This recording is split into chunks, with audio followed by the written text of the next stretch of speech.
There's one race to go before the summer break in F1 Fantasy. So, who are we going to buy, sell, and hold before we head off to Belgium? Let's find out.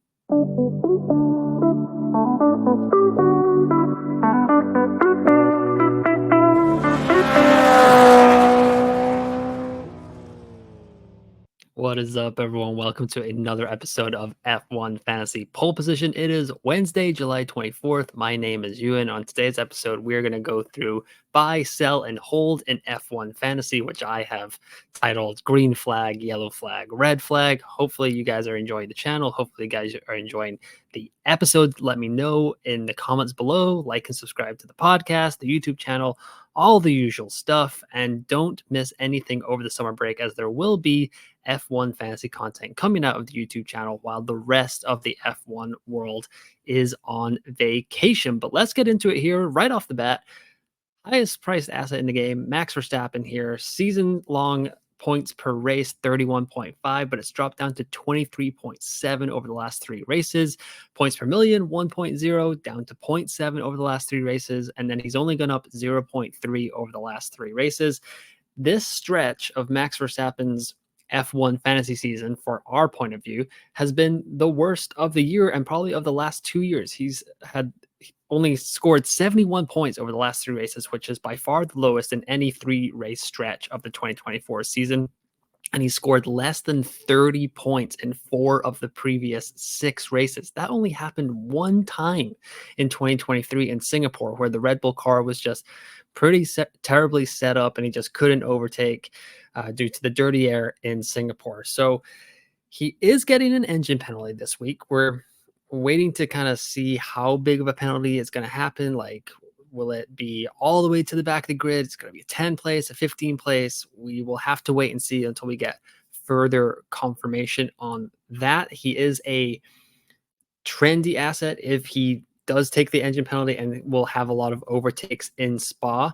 However, it's a lot of money and you may have to really alter your team for possibly just a 1 week punt for Max Verstappen, as McLaren, Mercedes, and sometimes Ferrari have been able to challenge him quite consistently in the second quarter of the 2024 F1 fantasy season. So for that, he's going to get the yellow flag, which if you told me that last week, I would have slapped you in the face. I would have been like, it's definitely going to be a green flag, but it wasn't that great in Hungary. It looked tough at times. He was driving a little bit out of control. So I am a little bit worried about Max Verstappen heading into Belgium, despite it should be a track that suits the Red Bull, but it might suit the McLaren and the Mercedes as well. So Max Verstappen gets the yellow flag.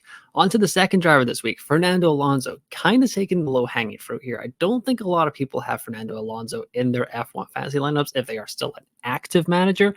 However, he has now like the second lowest season-long price rise on the grid, only because Logan Sargent has actually gone down in value in 2024 F1 Fantasy.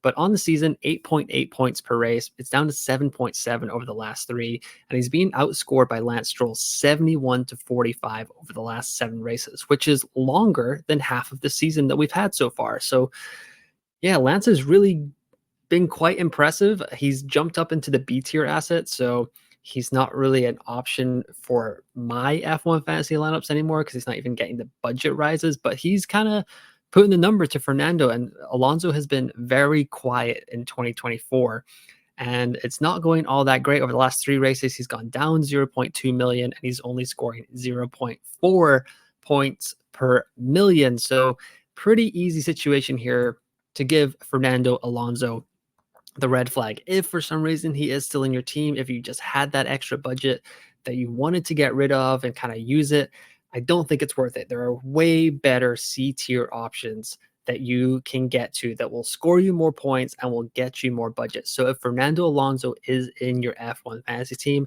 I would definitely get him out of there. One of those C tier drivers that you should replace Fernando Alonso with is Kevin Magnussen. While he has lost a ride for 2025 as of right now, he should not be losing a spot in your F1 fantasy lineup. On the season, 5.7 points, but that's spiked to 11.3 over the last 3 races. 0.8 points per million on the season, which is still pretty good, but it's up to 1.1 over the last 3 races, and he's gone up 1.5 million in budget over the last 3 races and 5.1 million on the season. That 5.1 million, that is the most budget gained by any driver on the grid in 2024 F1 Fantasy. Second is Lance Stroll at 4.5, and the 1.1 points per million since Austria, that's the 5th highest mark on the grid. I was talking about it in episodes earlier this week that if you haven't watched, you should go watch those for sure. That Kevin Magnussen, I've kind of been like a blank spot for me. I've had him for a couple of races. I had him before and after Monaco, and then I just kind of got away from him. And that has kind of bit me in the butt a little bit because he's been scoring points and he's been going up in budget. So I'm going to try and get back on Kevin Magnussen this week. So he easily gets a green flag for me in F1 Fantasy. Another CRT driver, a little bit more not as easy as Kevin Magnussen was to replace Fernando Alonso with, is Daniel Ricciardo. 10.8 million, 2.5 points per race on the season, up to 5.7 over the last 3. All the numbers are looking better over the last 3 races. He's gone up 0.9 million as well. And this is kind of a leap of faith here, if you will, because if Sergio Perez gets knocked out of that Red Bull car over the summer break, it could be Daniel Ricciardo's spot, and he could be in a Red Bull for the second half of the 2024 F1 season. I mentioned this last week. We don't know what the game will do if a driver just swaps from one team to another, because any driver in a Red Bull car should not be worth 10.8 million. However, if Daniel Ricciardo gets that and you have him in your team, are you going to get those budget gains? I don't know. But you're going to have Ricciardo in place, and it's a little bit of a leap of faith, but he's had 4 0.5 price bumps in the last 5 races.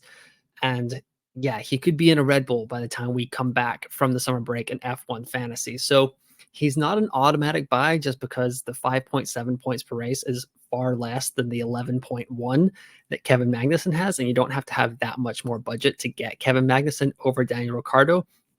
But he's not a sell either, because it seems like there's a high chance that he's going to end up in that Red Bull. So I do give Daniel Ricciardo the yellow flag. If you have a luxury transfer, I don't mind bringing him in this week.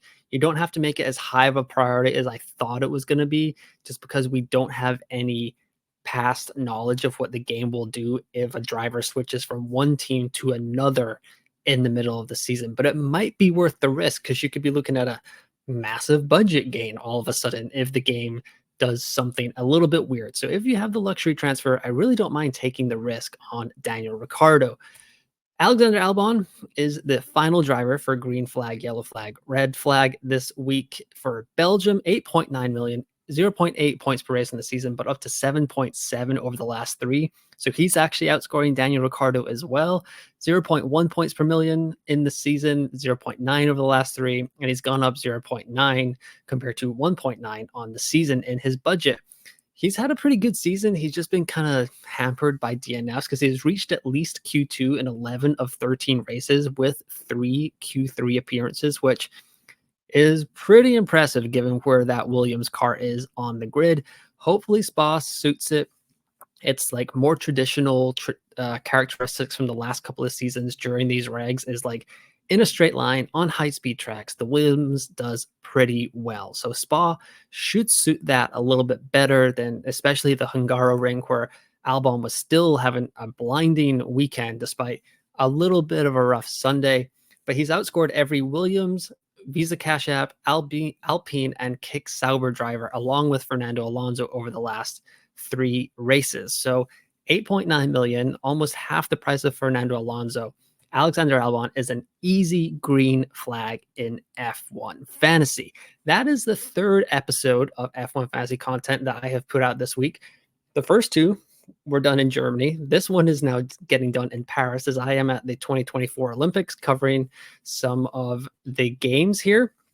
But let me know in the comments below what you think of the green flag, yellow flag, red flag drivers. Let me know if you like the format, if you're not feeling it. How are you feeling about the more episodes that have been put out this week? Really looking forward to all the feedback and kind of trying to improve the channel as we kind of keep growing. We're past 500 subscribers now, so hoping to get to the 550, 600 mark, keep going higher and better, and keep climbing up that subscriber marks. But follow me on X at F1U and FPL. Like and subscribe to the channel, rate the podcast, all those fun stuff. Hit me up on X. Ask any F1 fantasy questions. We are getting close to race weekend. There will be one final episode tomorrow, race preview and team selection. So make sure you definitely stick around for that. But once again, thanks for listening. Thanks for watching, and I will talk to you next time.